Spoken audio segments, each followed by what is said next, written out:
रामकृष्ण हरी माऊली. सर्वप्रथम तुम्हाला आषाढी एकादशीच्या हार्दिक शुभेच्छा. तर आज मी आषाढी एकादशी निमित्त एक उपवासाचा खास पदार्थ घेऊन आले. उपवासाची इडली ही एकदम मऊ आणि पांढरी शुभ्र झालेली आहे. यासाठी इथे मी 1 वाटी वरई म्हणजेच भगर घेतलेली आहे. तुम्ही वरई भाजूनही घेऊ शकता किंवा मी तशीच घेतलेली आहे, तुम्ही तशीच घेऊ शकता. यामध्ये 1 चम्मच एवढा साबुदाणा घालायचा आहे. आता हे जास्त बारीक न करता रवाळसर असं वाटून घ्यायचं आहे. बघू शकता एवढं रवाळसर एवढं आपल्याला वाटून घ्यायचं आहे. आता हे आपल्याला मिक्सरच्या भांड्यामधून एका मोठ्या बाउलमध्ये घ्यायचं आहे. आता हे यामध्ये तुम्ही अर्धी वाटी दही घालायचं आहे.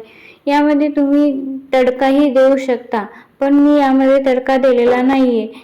तशी सॉफ्ट इडली केलेली आहे. तर तुम्हाला जर तडका द्यायचा तर तुम्ही तडका देऊ शकता.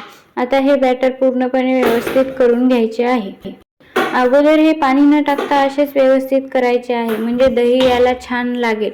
आता यामध्ये थोडे थोडे करून पाणी घालायचे आहे. जसे आपण नेहमीच्या इडलीसाठी बॅटर तयार करतो तसेच हे आपल्याला बॅटर तयार करायचे आहे. एकदम मऊसर आणि असं जास्त पातळ नको, घट्टसरच हे आपल्याला सध्या मिश्रण करायचे आहे. हे मुरल्याच्या नंतर तुम्हाला जर हवे तर थोडेसे पाणी घालू शकता. आता हे बॅटर आपल्याला चांगले फेटून घ्यायचे आहे, म्हणजे थोडे थोडे पाणी घालून व्यवस्थित एकजीव करून घ्यायचे आहे. एकाच दिशेने हे बॅटर फेटत राहायचे आहे, म्हणजे यामध्ये आपल्याला गाठी राहणार नाही आहेत. हे मिश्रण चांगले एकजीव झाले की मस्त मऊसर अशी इडली तयार होते. म्हणून हे मिश्रण सर्वप्रथम एकजीव करून घ्यायचे आहे.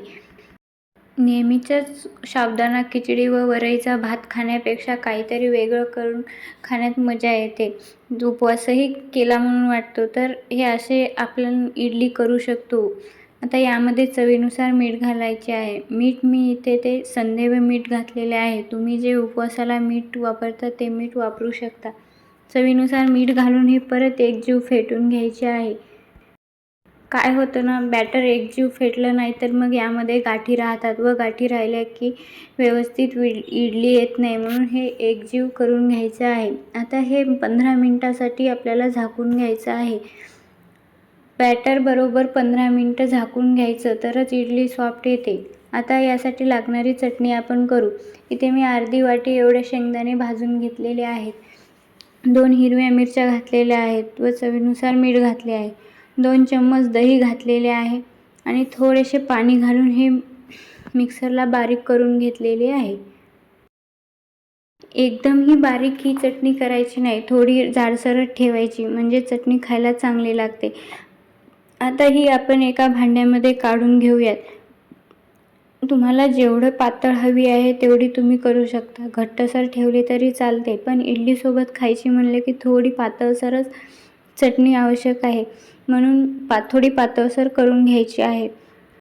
ही चटणी तुम्ही इडलीसोबतच नाही तर एरवीही डोसा इडलीसोबतही करू शकता. ही चटणी खायला खूप खमंग लागते. आता यामध्ये आपण तडका घालूया. तडक्यासाठी इथे मी 1 चम्मच तूप घेतलेलं आहे व त्यामध्ये थोडंसं जिरं घातलेलं आहे. तुम्ही जिरं खात असाल उपवासाला तर जिरं घाला, नाही तर नका घालू. तुमच्याकडे चालत असेल तरच घाला. तुम्हाला कोथिंबीर चालत असेल उपवासाला तर तोही तुम्ही यामध्ये घालू शकता. आमच्याकडे कोथिंबीर चालत नाही त्यामुळे मी कोथिंबीर घातला नाही. वेगवेगळ्या भागात वेगवेगळ्या पद्धती असतात. कोणीकडे चालतं तर कोणीकडे चालत नाही. त्यामुळे तुमच्याकडे चालत असेल तर नक्की करा. आता आपलं बॅटरही व्यवस्थित मिक्स झालेलं आहे, म्हणजे 15 मिनिटानंतर चांगलं मुरलेलं आहे. तर त्यामध्ये थोडासा पाऊण चमचा खायचा सोडा घालायचा आहे. खायच्या सोड्याऐवजी तुम्ही इनोही घालू शकता. मी इथे खायचा सोडा घातलेला आहे. त्यामध्ये थोडंसं पाणी घालून हे बॅटर परत एकदा एकजीव करून घ्यायचं आहे. आपलं वरईही चांगली फुलून आलेली आहे, बघू शकता.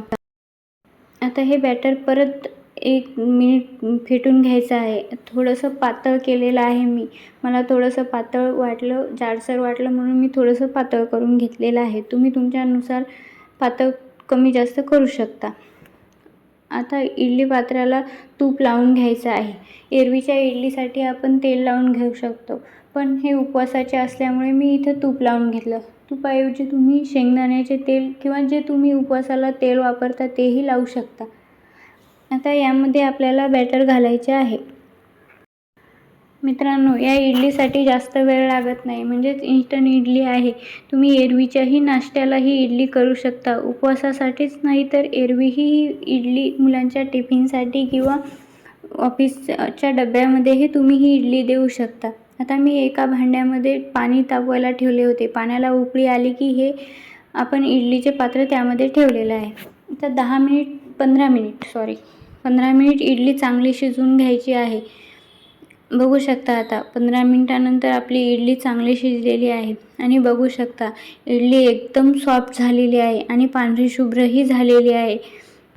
ही इडली अजिबात कच्ची राहिलेली नाही, एकदम सॉफ्ट झालेली आहे व रवाळसर अशी आलेली आहे. आपल्या नेहमीच्या इडल्या जशा येतात तशीच ही इडली झालेली आहे. तुम्ही हा इडलीचा पदार्थ नक्की ट्राय करू शकता व ही आषाढी एकादशी एकदम खास करू शकता. लहानांपासून मोठ्यापर्यंत घरात सगळ्यांनाच ही इडली आवडेल. तर तुम्ही ही इडली एकदा नक्की ट्राय करा. त्यासोबत शेंगदाण्याची चटणी तर वा, शेंगदाण्याच्या चटणीसोबतही किंवा दह्यासोबतही तुम्ही खाऊ शकता. त्यामुळे तुम्हाला ज्याच्यासोबत खायचं त्याच्यासोबत ही इडली खाऊ शकता आणि बनवायलाही एकदम सोपी आहे. कमी वेळात बनवून तयार होते. तुम्हाला जर हा व्हिडिओ आवडला असेल तर एक लाईक, शेअर, कमेंट नक्की करा. आणि हो, तुम्ही हा व्हिडिओ कुठून बघता तेही कमेंट करून नक्की कळवा, म्हणजे मी तुमचे आभार मानू शकेल. चॅनलवर नवीन असाल तर प्लीज चॅनलला नक्की सबस्क्राईब करा. धन्यवाद. आणि हो, परत एकदा आषाढी एकादशीच्या हार्दिक शुभेच्छा. जय हरी माऊली.